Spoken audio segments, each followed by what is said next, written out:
À 7 ans, je rêvais de faire un tunnel entre ma chambre et la chambre de ma meilleure copine qui habitait à 300 mètres, pour qu'on puisse se voir même le soir après l'école et le week-end. Et puis, un petit peu plus sérieusement, je voulais déjà devenir médecin.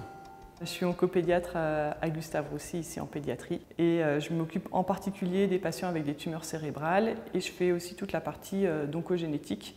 À l'heure actuelle, il y a un certain nombre de prédispositions qui sont connues. Sur un des cas précis, il y a à peu près 8 à 10% des tumeurs qui ont un caractère héréditaire. Maintenant, il y a encore justement une énorme marge, un énorme champ à explorer, avec pour objectif et pour espoir de justement dans ces patients-là découvrir le maximum de choses pour pouvoir aider toutes ces personnes pour lesquelles ça pourrait avoir un bénéfice.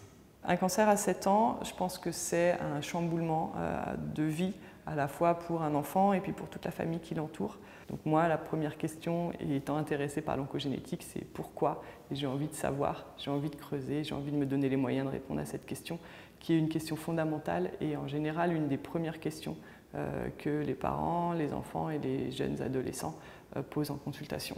Les dons, c'est très important, c'est le principe qui nous permet justement de pouvoir concrétiser tous ces projets, tous ces rêves qu'on a et pouvoir faire justement des projets de grande envergure qui vont pouvoir amener des résultats significatifs.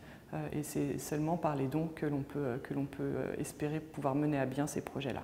Septembre en Or, c'est le mois du cancer de l'enfant, donc je veux qu'on reste tous motivés, que dans cette rentrée scolaire, on n'oublie pas qu'il y en a certains qui sont à l'hôpital et que l'on puisse faire en sorte d'apporter toutes les réponses aux questions que se posent ces familles, de faire au mieux pour pouvoir les soigner et les guérir et qu'on puisse améliorer toutes nos connaissances sur le plan fondamental pour pouvoir faire en sorte que les choses continuent à avancer.